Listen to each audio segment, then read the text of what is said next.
हमारे बीच में उपस्थित हैं सन्यासीगण और यज्ञ के ब्रह्मा श्रद्धेय मुनि जी। आज की सभा के अध्यक्ष महोदय, संचालक महोदय और जिनके बड़े ही सुंदर विचार आप अभी श्रवण कर रहे थे, श्रद्धेय पंडित नरदेवारी जी। उपस्थित अन्य सभी आर्य महानुभाव एवं सभी श्रोतागण और मातृशक्ति,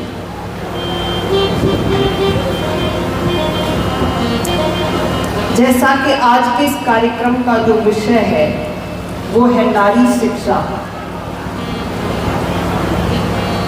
और जब नारी शिक्षा का विषय चलता है ना, अभी श्रद्धेय नरदेव जी कह रहे थे,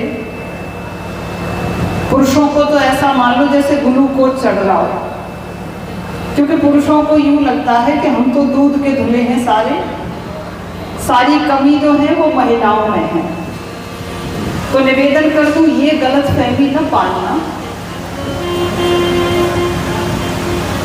कई गुण स्त्रियों के अंदर इतने अद्भुत होते हैं जिनमें पुरुष स्त्रियों की बराबरी कभी नहीं कर सकते। अपनी विशेषताएं, अपनी खूबियां महिलाओं में बहुत होती हैं और वो पुरुषों में भी होती हैं। और अभी श्रद्धेय पंडित जी ने बताया कि स्त्री को आर्य समाज में, और आर्य समाज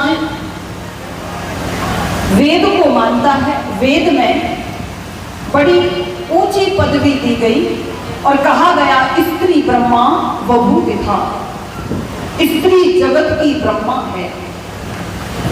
एक सबसे बड़ी जिम्मेदारी जो दी गई स्त्री को, माता निर्मात्री भवती, मां संतान का निर्माण करने वाली है।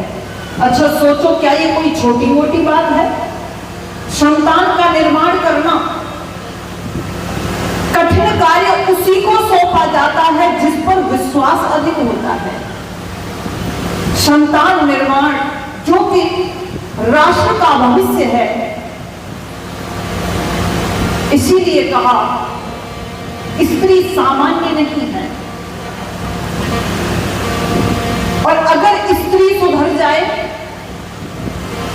तो इस संसार को स्वर्ग बनने में भी देर नहीं लगेगी। अगर स्त्री के अंदर कुछ बिगाड़ आया भी है, सामान्य सी बात है, हम सब मनुष्य ही हैं और मनुष्य में दोष कई बार हो जाते हैं, आ जाते हैं। इसीलिए एक विद्वान ने बड़ा सुंदर लिखा, माताओं, देवियां देश की जाग जाएं अगर, देवियां देश की जाग जाएं अगर, युग स्वयं ही बदलता चला जाएगा। देवियां देश की जाग जाएं अगर, युग स्वयं ही बदलता चला जाएगा। शक्तियां जागर गीत गाएं अगर, कहा स्त्री सामान्य नहीं है। स्त्री कितनी बड़ी ताकत है, स्त्री में भी शौर्य है, स्त्री में भी वीरता है। ये पता चलता है महारानी लक्ष्मीबाई का इतिहास पढ़ने से, महारानी दुर्गावती का इतिहास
आइए सज्जनों माताओं, कवि लिखते हैं कि यदि नारी सुधर जाए, और हमारे शास्त्रों में कहा भी गया है लज्जा वासो भाषणम पर शीलम धर्म मार्गो चयस्यः धन्या सापु कहते पृथ्वी।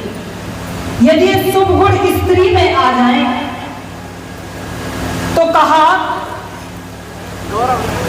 दिव्या स्त्री शोभते ग्रहे, गुणवान स्त्री यदि घर में होती है तो घर शोभा को पाया करता है, वो घर स्वर्ग बन जाया करता है। समाज में ये देखने में मिलता है, यदि किसी घर में स्त्री गुणवान है, सभ्य है, पुरुष असभ्य है, तो घर की स्थिति अच्छी बनी रहती है, यानी संभली रहती है। अगर पुरुष अच्छा है, सभ्य है, और महिला असभ्य है, तो घर में शांति नहीं होती, घर की शांति भंग हो जाती है। वो घर नहीं होता, वो नरक हो जाता है। इसीलिए कहा कि स्त्री विशेष महत्व रखती है, घर को, परिवार को बनाए रखने के लिए, जोड़ने के लिए। विद्वानों ने कहा स्त्री घर का खूंटा होती है। हमारे और आपके पशु होते हैं ना, वो बंधे होते हैं खूंटे से। इसी प्रकार से दुनिया का हर पुरुष स्त्री से बंधा है, चाहे वो मां के रूप में, चाहे वो बहन है। स्त्री घर का खूंटा है।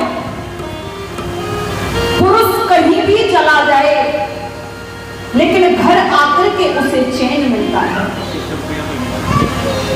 अच्छा सोचो, यदि घर में कोई महिला नहीं है, मां नहीं है, बहन भी नहीं है, पत्नी भी नहीं है, और पुरुष बाहर से हारा थका आता है, तो क्या उसे घर लगता है? नहीं, वो घर पे घर नहीं, उसके लिए तो ऐसा ही जंगल और ऐसा ही घर। स्त्री इसीलिए कहा कि स्त्री घर का खूंटा है, क्योंकि हर पुरुष स्त्री के समीप आकर ही आश्रय पाया करता है, सुख अनुभव किया करता है। स्त्री नहीं तो कुछ भी नहीं, इसीलिए स्त्री को ब्रह्मा कहा गया। लेकिन दुर्भाग्य, हमारे यहाँ एक अंध परंपरा जो कि लंबे समय से चल रही है, और वो अंध परंपरा है, गृहस्थियों के भाव होते हैं कि हमें संतान तो चाहिए, लेकिन संतान के रूप में केवल हमें बेटा चाहिए, हमें बेटी की जरूरत नहीं है। यानी स्त्री से नफरत, घृणा। अच्छा सोचो, ये हर गृहस्थी की कामना है कि हमें तो बेटा हो जाए, बेटी दूसरे के पड़ोसी के हो जाए। परमात्मा यदि सबकी कामना पूरी कर भी दे, क्योंकि सब बेटा चाहते हैं, तो सोचो 20-25 साल बाद फिर क्या होगा बेटों का। जहां बेटी की आवश्यकता है, वहां बेटी की भी आवश्यकता है। भ्रूण हत्याएं होती हैं, गर्भ में बेटियों को मरवा दिया जाता है, क्योंकि लोगों को लगा कि बेटी की जरूरत क्या है। लेकिन विद्वानों ने कहा कि बेटियां, महात्मा विदुर लिखते हैं, स्त्रियां महाभागा पुण्यास्य ग्रहदीप्तयः। ये स्त्रियां, ये बहन बेटियां, ये घर की शोभा होती हैं, ये बहुत सौभाग्यशालिनी होती हैं। महर्षि मनु ने लिखा, यत्र नार्यस्तु पूज्यन्ते रमन्ते तत्र देवता। जहां नारियों का, स्त्री जाति का सम्मान होता है, माँ बहन बेटी के रूप में, समझ लो वही देव निवास किया करते हैं। वहीं लक्ष्मी निवास किया करती है। और जहां पर भ्रूण हत्याएं होती हैं, जहां पर बेटियों को मरवाया जाता है, कई बार व्यक्ति कहते हैं कि जी आपको नहीं पता, वंश चलाने के लिए तो बेटा ही चाहिए। अच्छा विचार करो, क्या बेटियां माता पिता का वंश नहीं चलाती हैं? आज हम महाराज जनक को क्यों याद करते हैं? माता सीता की बताओ, माता सीता ने महाराज जनक का नाम रोशन कर दिया। आज तक उनके पिता को जाना और पहचाना जा रहा है। हमारे यहाँ ऐसी ऐसी महान बेटियां हुई जिन्होंने अपने माता पिता के नाम इतिहास में अमल कर दिए। उनके पुत्र उनकी पहचान न बना सके, इसीलिए सत्य हो, गुणवान हो, बेटा हो या बेटी, फर्क क्या पड़ता है? लोग कहते हैं बेटा घर का दीपक होता है। यदि बेटा घर का दीपक होता है तो बेटी देहरी का दीपक होती है।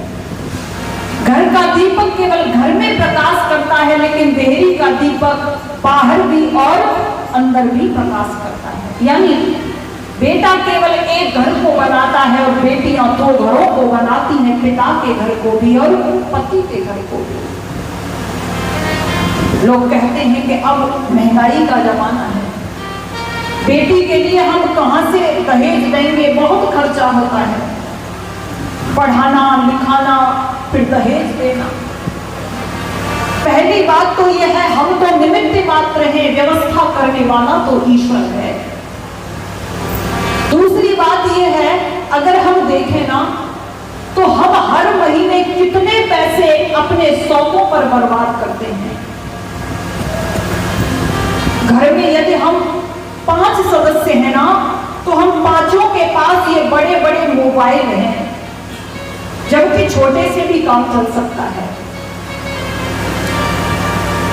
हम घर में यदि 5 सदस्य हैं, जहां हमारा गुजारा 4 या 6 जोड़ी कपड़े से हो जाएगा, वहां अपने 25-25, 40-40 जोड़ी कपड़े रखे हुए हैं। कभी यहां घूमने गए, कभी वहां घूमने गए, कभी ये खाया, कभी वो खाया। यानी हर महीने हम शौकों पर हजारों रुपए लुटाते हैं। हमारे बेटे का जन्मदिन है और बेटे के जन्मदिन पर हमें बहुत बड़ी दावत करनी है, और दावत करके उन्हें ही खिलाना है जो खा खा के जिनके पेट पहले से अफरे पड़े, उन्हीं को खिलाना है। लेकिन बेटी को गर्भ में मरवा देना है, क्योंकि हम उसकी व्यवस्था कर नहीं सकते, कहां से लाएंगे? कितना बड़ा पाप कर रहे हैं हम। आप बहुत बड़ा यज्ञ कर देते हैं यदि एक बेटी को पढ़ाकर लिखाकर योग्य बनाकर किसी परिवार को देते हैं, तो बहुत बड़ा परोपकार का कार्य है। बेटियों का हृदय इतना कोमल, इतना पवित्र होता है, वो चाहती है कि मैं कष्ट सहन कर लूं, लेकिन मेरे माता पिता को कष्ट सहन नहीं करना पड़े। वो कभी भी अपने माता पिता को दुख दर्द देना नहीं चाहती। सज्जनों, एक गांव था, इस गांव में ऐसा ही नियम था कि यदि किसी भी घर में बेटी जन्म ले तो उसे मार दो। बेटियों को जीवित नहीं रहने दिया जाता था। और ये परंपराएं रही हमारे यहाँ। कुछ दिन पहले हमारे इलाके में बुजुर्ग बताते हैं, पंडित राम प्रसाद बिस्मिल लिखते हैं अपनी जीवनी में कि मेरी माँ मेरी बहन की रक्षा करने वाली मेरे गांव की सबसे पहली महिला थी, वरना बेटियों को पैदा होते ही मार दिया जाता था। उस गांव में भी यही नियम था। एक घर में बेटी ने जन्म ले लिया, बेटी ने जन्म लिया तो माता पिता ने उसे मारा नहीं। जब वो बच्ची धीरे धीरे थोड़ी बड़ी होने लगी, वो हो गई कोई 10 वर्ष के लगभग, तो गांव के लोगों ने पंचायत लगाई और पंचायत लगाकर उस बच्ची के पिता को बुलाया और कहा कि तूने अपनी बेटी को मारा नहीं है, सबने अपनी बेटियों को मार दिया है। वो कहने लगा, देखो जी, मैं अपनी बेटी को मार नहीं सकता, पंचों ने फैसला सुनाया, या तो बेटी को मार दे या गांव को छोड़कर चला जा। वो हाथ जोड़ने लगा, कहने लगा मैं गांव को छोड़कर गया तो मैं तो भूखा मर जाऊंगा, मेरी जमीन यहाँ है, मेरा घर यहाँ है। पंचों ने कहा तो एक काम करना पड़ेगा, बेटी मारनी पड़ेगी। वो कहता है कि बेटी को ही मारे देता हूं। वो अपने घर गया, बेटी से कहा बेटी मुझे खेत पर काम है, तुम मेरे साथ चलोगी? बेटी हंसती खेलती छोटे छोटे कदमों से पिता के साथ चल रही। उसे क्या पता था। बेटी को ले गया, सोचा खड्डा खोदकर गर्दन दबाऊंगा, खत्म हो जाएगी तो खड्डे में दबा दूंगा। खेत पर पहुंचा, पिता खड्डा खोदने लगा। खड्डा खोदते खोदते काफी देर हो गई, पिताजी थकने लगे, पिताजी को पसीना आने लगा। बेटी ने देखा पिताजी थक गए हैं, पसीना आ रहा है, दौड़ी दौड़ी पिताजी के पास आई और कहने लगी पिताजी ये फावड़ा मुझे दो, खड्डा मैं खोदती हूँ, तुम थोड़ी देर आराम कर लो, तुम्हें थकान हो गई है। पिता ने देखा, पिता के हाथ से फावड़ा ही छूट गया। पिता ने देखा कि जो बेटी मेरे माथे से टपकते हुए पसीने की बूंद नहीं देख पा रही और मैं एक पिता होकर उसे अपने हाथों से मारना चाहता हूं। बेटी को गोद में उठाया, फूट फूट करके रोने लगा। उसके बाद बेटी को गोद में लेकर गांव में आया और कहा कि मैं तुम्हारे गांव को छोड़कर जा रहा हूं, लेकिन मैं अपनी बेटी को मार नहीं सकता। जो बेटी माता पिता के हर दुख दर्द को समझती है, शायद बेटा कभी न समझ सके। कवि ने कल्पना की है एक महिला जो अपने गर्भ में अपनी बेटी को मरवा देना चाहती है और वो बेटी उस माँ को स्वप्न में दिखाई दे रही है और कह रही है माँ तू मुझे मत मरवा, तू मुझे दुनिया में आने को दे, तू थोड़े दिन मेरी देखभाल करना, उसके बाद मैं वचन देती हूँ माँ मैं जीवन भर तेरी देखभाल करूंगी। मैं एक पेट ला रही हूँ तो दो हाथ भी तो ला रही हूँ माँ, मैं दो हाथों से मेहनत करूंगी और अपना भी पेट भरूंगी और तेरी भी सेवा करूंगी। तेरे घर के जो काम नौकर चाकरों के होंगे बिना शिकायत के वो काम मैं कर दिया करूंगी माँ, लेकिन तू मुझ पर रहम कर। और वो रो रही है, गिड़गिड़ा रही है माँ के सामने। और कवि ने लिखा है बेटी अपनी माँ से क्या कहने लगी। बेटी गर्भ में रोई मैया बचाए मेरी जान को, बेटी गर्भ में रोई मैया बचाए मेरी जान को, बेटी हो तो सुनाई कोई तेरे जान को सुनाई कोई तेरे जान।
पिता मेरे पे मैया मेरी कब नगार बनूंगी, पिता मेरे पे मैया मेरी कब नगार बनूंगी, पिता मेरे पे मैया मेरी कब नगार बनूंगी।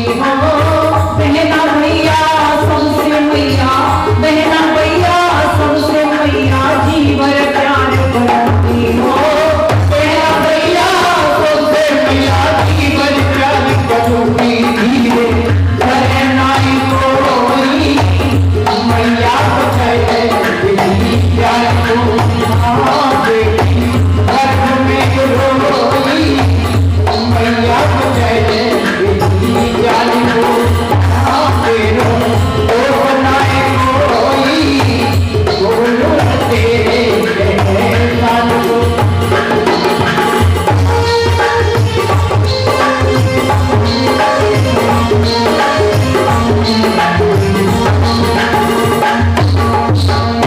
मेरे को ना समझावे समझ मेरी माँ कैसी, मेरे को ना समझावे समझ मेरी माँ कैसी हो।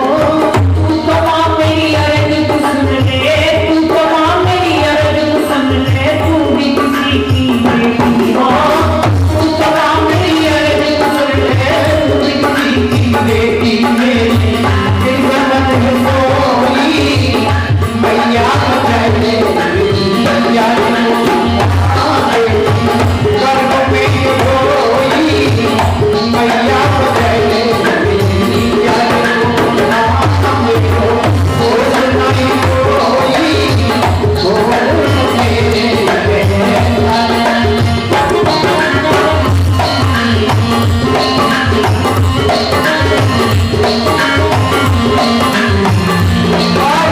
बेटी ने कहा मेरे कारण घर में तेरे कपड़ों में टोटो मेरे कारण घर में तेरे कपड़ों में टोटो तेरे सन में दूध प्रभु माँ, तेरे सन में दूध प्रभु मेरे भोजन सुनने तेरे सन में दूध प्रभु मेरे भोजन सुनने देखो सबकी रखेगा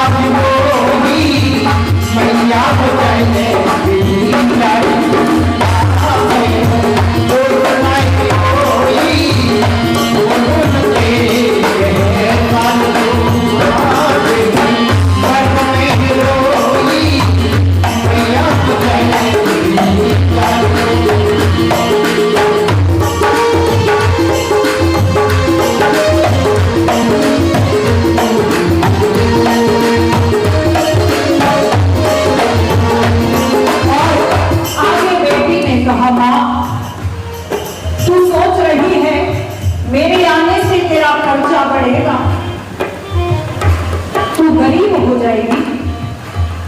माँ इस दुनिया में बहुत परिवार ऐसे हैं जिनके बेटी ही बेटी है लेकिन अरबपति हैं फिर भी, और कुछ ऐसे भी परिवार हैं जिनके बेटी एक भी नहीं लेकिन फिर भी गरीब है।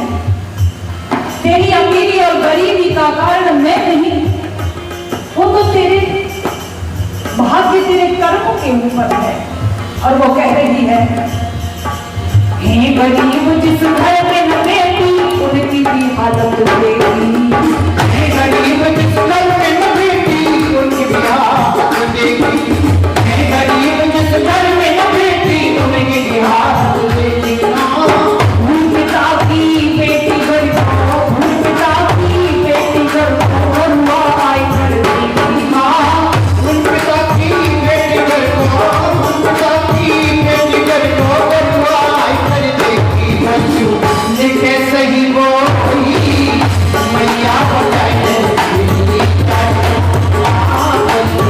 लिखे सही वो मैया बचाए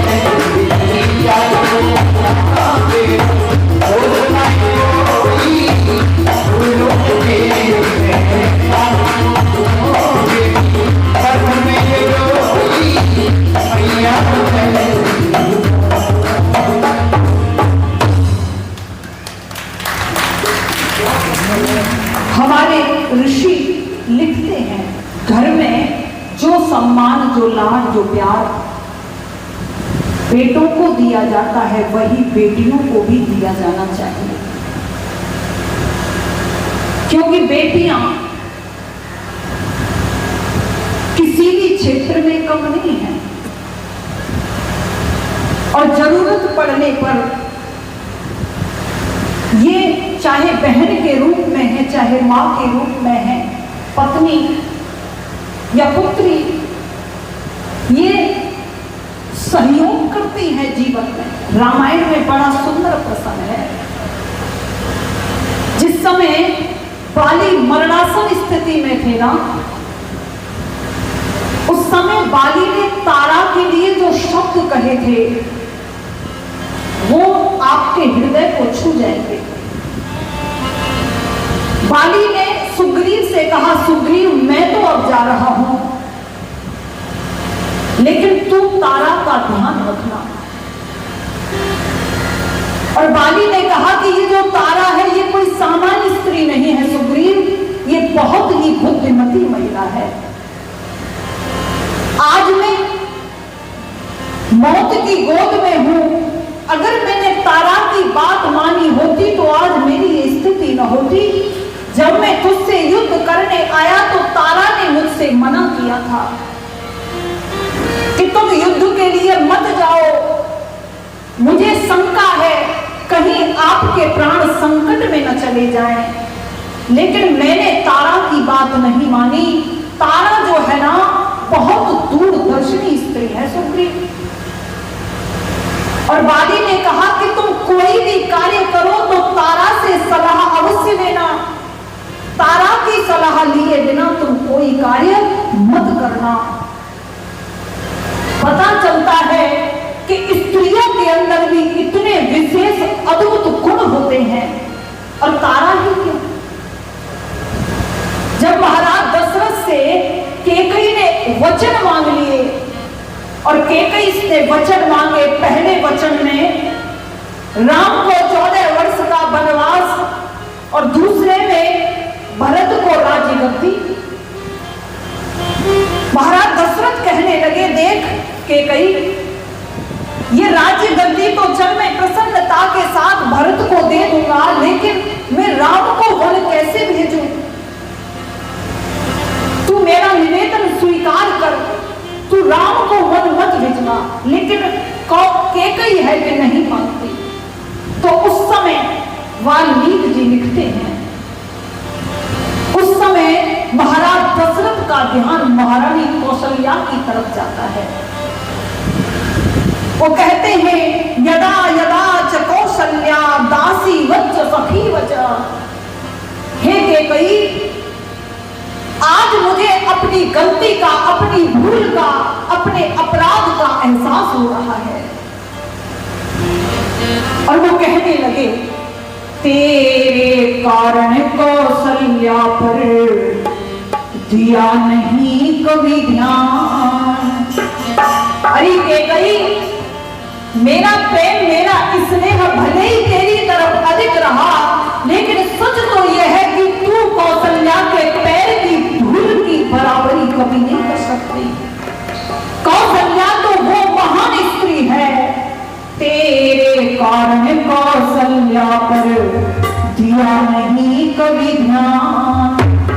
उसके जैसी नार न दूजी है वो अति महान, ख्याल कर फटे हसीना कभी मैंने कर कोई ना, ख्याल कर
दिया है।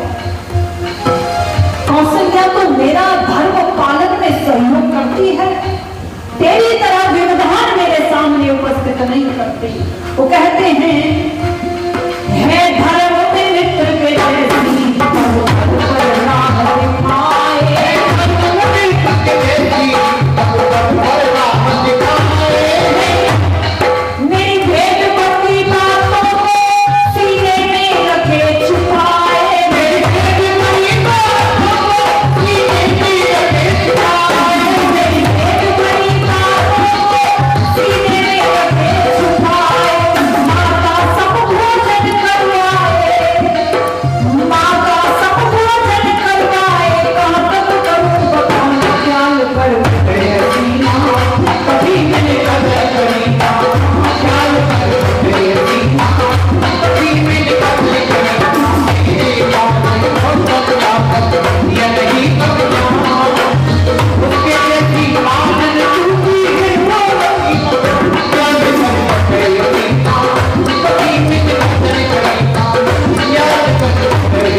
अगर स्त्री गुणवान होगी तो निश्चित रूप से घर स्वर्ग बनेगा।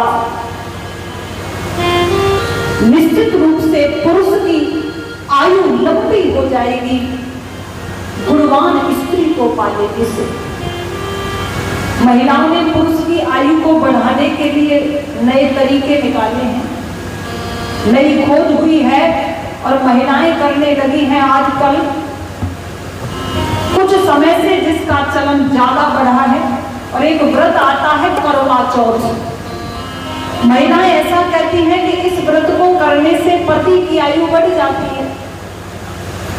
कई बार कान में आके कहती है बहन जी ये बात तुम मन से मत कहा करो, पता तो हमें भी है आयु कहीं नहीं बढ़ती, पर इस बहाने से कम कपड़े वगैरह तो अच्छे आ जाते हैं, हम तो इसलिए कर लेते हैं। कई बार ऐसे ही है। लेकिन हमारे ऋषि और महर्षियों ने कुछ वो व्रत बताए हैं जिन व्रतों को करने से पति की आयु बढ़ जाती है। हमारे ऋषि कहते हैं क्रीड़ा शरीरम संस्कारम समाधो सदर्शनम। ये श्लोक है जिसमें कहा गया है कि जिस स्त्री का पति घर से बाहर चला गया है या दूर चला गया है उस स्त्री को बिना काम के व्यर्थ इधर उधर घूमना, श्रृंगार करना, दूसरों के घर जाना, किसी के साथ हंसी मजाक करना यानी फालतू की बातें करना, ये सब छोड़ देना चाहिए। ये व्रत है, स्त्री का व्रत है। अधा परियस्य मो परि संतरा पादकौ हरा माते कसल कौ दर्शन स्त्री ब्रह्मा बहु दिखा। स्त्री के लिए एक मर्यादा बना दी रास्ते में चल रही है उस समय तेरी नजर नीचे हो, यानी रास्ते में चलने वाली स्त्री की दृष्टि में चंचलता न हो, तू ज्यादा इधर उधर ताक झांक करने वाली न हो। और कहा कि तेरे पहनावे इस तरीके के हों, तेरे न दिखाई देने वाले अंग किसी को दिखाई न दे, क्योंकि तू जगत की ब्रह्मा है। यदि तू संभल गई तो संसार संभल जाएगा, और यदि तू बिगड़ गई तो संसार बिगड़ जाएगा।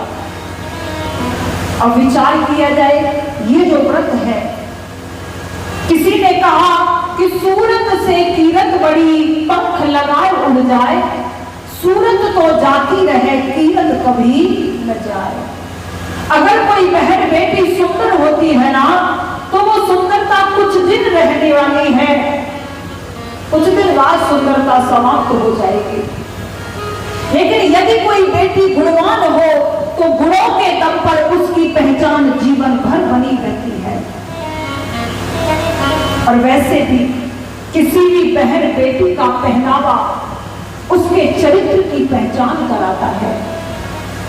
जो बहन बेटी सादगी को पसंद करती है, जिसके पहनावे इस तरीके के हैं जिससे अंग अंग ढका हुआ हो,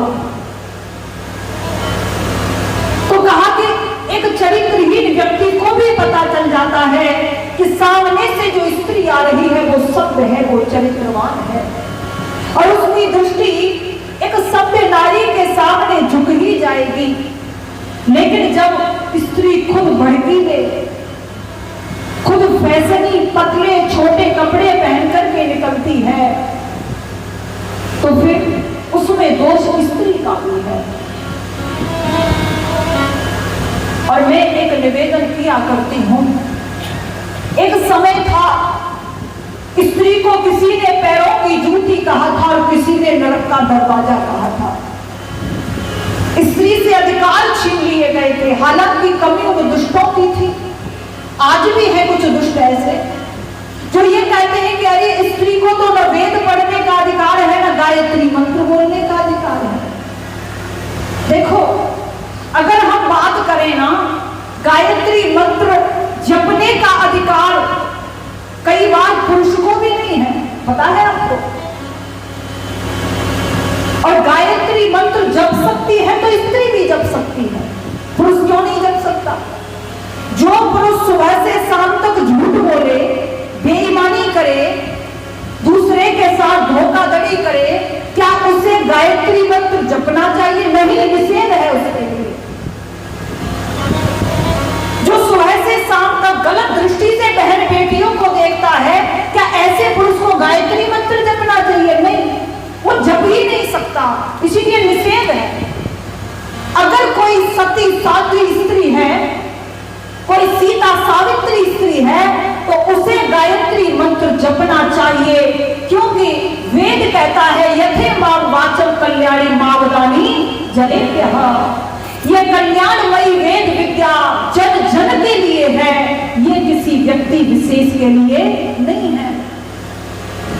और अगर कोई कहे कि नहीं, स्त्रियां तो अपवित्र होती हैं, अगर स्त्री को अपवित्र मान भी लिया जाए, ये जो लोहा है ना, अगर इस लोहे के दो हिस्से कर दिए जाएं, इसके अगर दो हिस्से हो गए, तो ऐसा नहीं है कि एक लोहे का एक टुकड़ा सोना बन जाएगा और एक लोहा ही रहेगा। वो लोहा है, लोहे में से उसके दो टुकड़े हुए हैं तो वो लोहा ही रहने वाला है, सोना नहीं बनेगा। अगर कोई कहे कि स्त्री अपवित्र है, तो स्त्री से उत्पन्न होने वाला पुरुष भी अपवित्र ही रहेगा, वो भी कभी पवित्र नहीं हो सकता।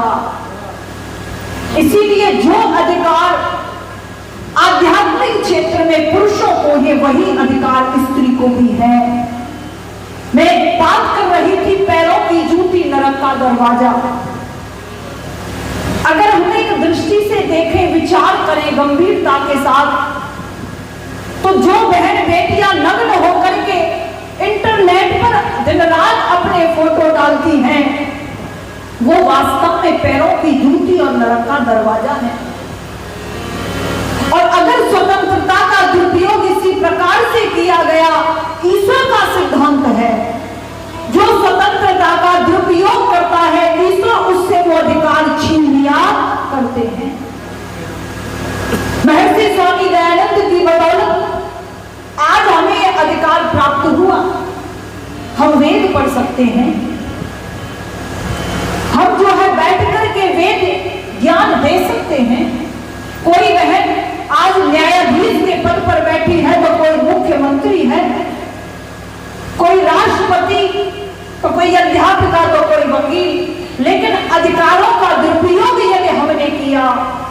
तो निश्चित रूप से ये अधिकार छीन लिए जाएंगे।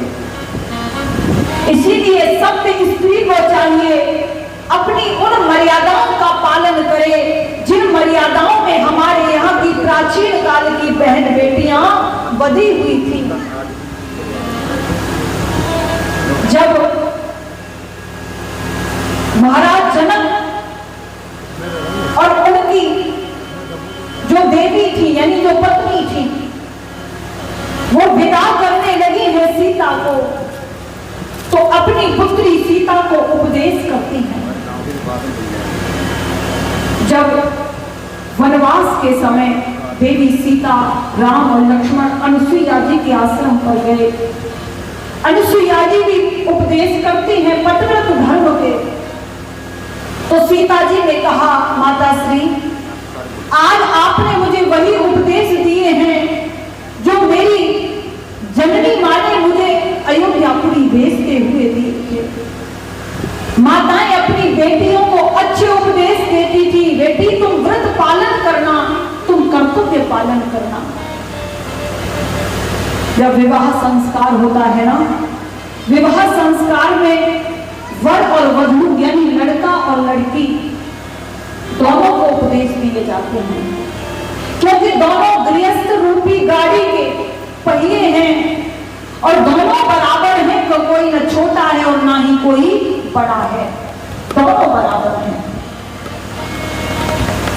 विवाह संस्कार के समय जहां माता पिता बेटी को उपदेश करते हैं, वहां भाई भी अपनी बहन को उपदेश करता है।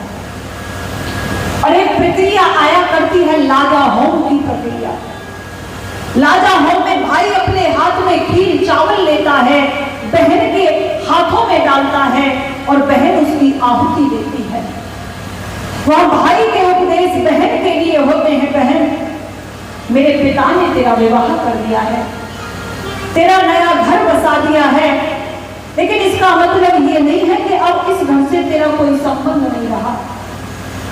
वो कहता है जब जब कोई शुभ अवसर आएगा तब तक मैं तुझे अपने घर बुलाऊंगा बहन, और जो कुछ मेरे से बन पड़ेगा वो सामान तुझे देकर प्रसन्नता के साथ मैं विदा किया करूंगा। उदास हो के नहीं, जैसे ये खीर खिल रहे हैं ऐसे प्रसन्न होकर के तेरा स्वागत किया करूंगा बहन। भाई कहता है बहन ये धान की जो पौध होती है ये लगाई दूसरी जगह जाती है लेकिन फल ये दूसरी जगह देती है, तेरा जीवन भी इसी प्रकार का है। तूने जन्म तो पिता के कुल में लिया है, पाली पोषी तो तू पिता के कुल में गई है, लेकिन फल जाकर के तुझे पति के कुल में लेना है। तेरे हाथों में दो कुलों की इज्जत है, पिता के कुल की भी और पति के कुल की भी। तेरा व्यवहार इस प्रकार का हो बहन कि इन दोनों कुलों की इज्जत बढ़े। और भाई कहता है जैसे इन चावलों के इर्द गिर्द भूसी लगी हुई है, हमेशा तन मन वचन से अपने पति के इर्द गिर्द रहना, क्योंकि इन चावलों के इर्द गिर्द जब तक भूसी रहती है तब तक इसकी कीमत ये चावलों के भाव में बेची जाती है, और जब ये अलग हो जाती है तो फिर इसे गंदे स्थान पर फेंक दिया जाता है। अगर तू चाहती है परिवार समाज में तेरा सम्मान रहे तो तू अपने पति के इर्द गिर्द रहना, अपने पति के उत्तम विचारों से अपने विचारों को मिलाना, परिवार और समाज तेरा सम्मान करेगा। और यदि तूने पति से अलग रहना ही पसंद किया तो परिवार और समाज में तेरी कोई कीमत नहीं रहेगी। कवि ने लिखा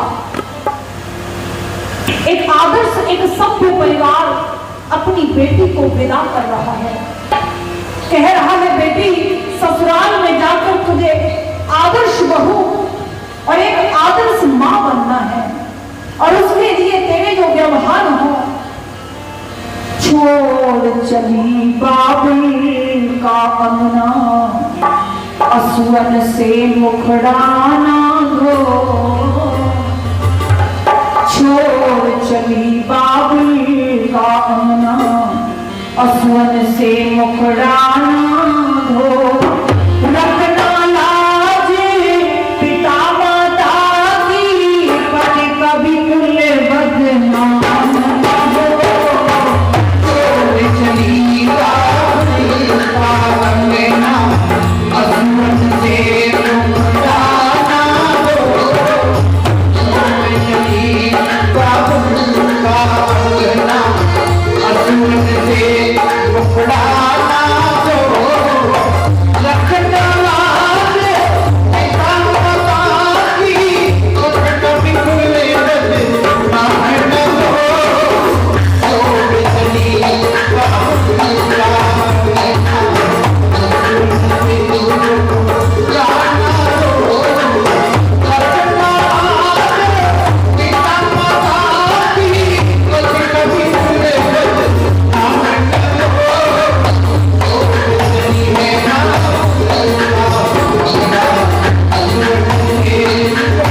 होती है ना, ससुराल पक्ष ये याद रखे कि हर बेटी अपने माता पिता का अभिमान होती है।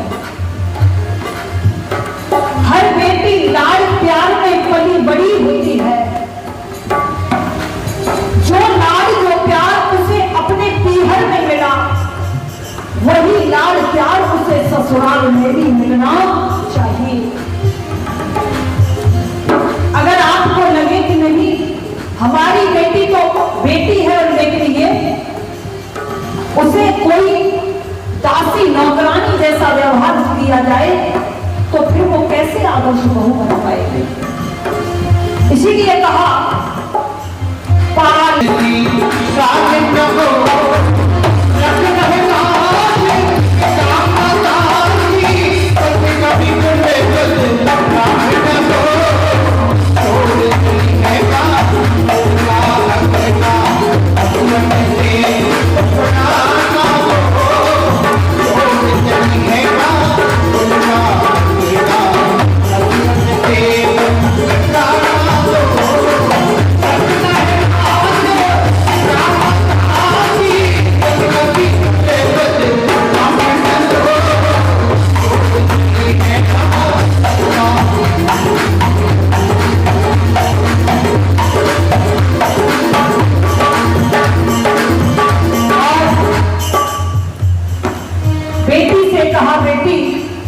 ससुराल में जो तुझे संबंधी मिलेंगे, उन संबंधियों के साथ तेरा व्यवहार कैसा हो। ननद को प्यारे लाड़ने वाले को जितनी का सम्मान रहे। ननद को प्यारे लाड़ने वाले को जितनी का सम्मान रहे।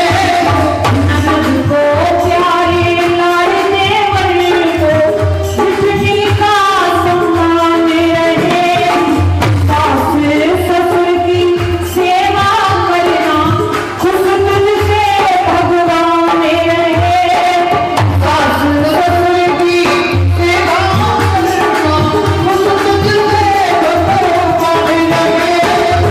सास ससुर की सेवा करना खुद तुझसे भगवान रहे।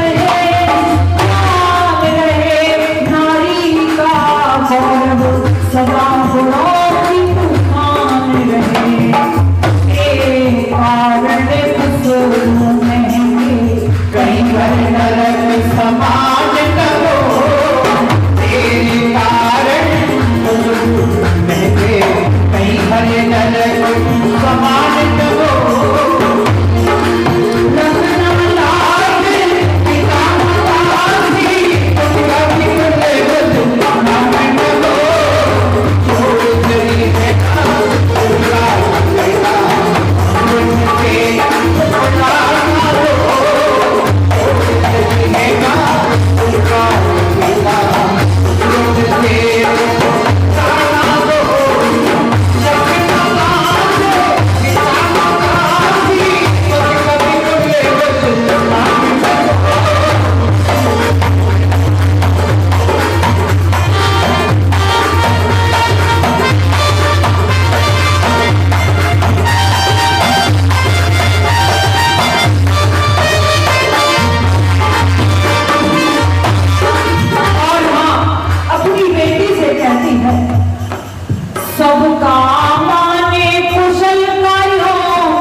न किसी की, उठे संभल कर चल। तेरे उजले उजले आंचल पर धब्बा न किसी का, लगे संभल कर चल। जान रही दुनिया तुझको, तू सावित्री सीता है, तूने सतीत्व के दम पर ही इस सारे जग को जीता है। और तेरे इस नंगेपन का जग में न ढिंढोरा पिटे, संभल कर चल। तो आइए हम अपने कर्तव्य को पहचानें, मर्यादाओं का पालन करें और मर्यादा पालन करके यह लोग और परलोक अपना सुधारें। इन्हीं शब्दों के साथ में समय मेरा पूरा हो चुका है। आप सभी का बहुत बहुत धन्यवाद।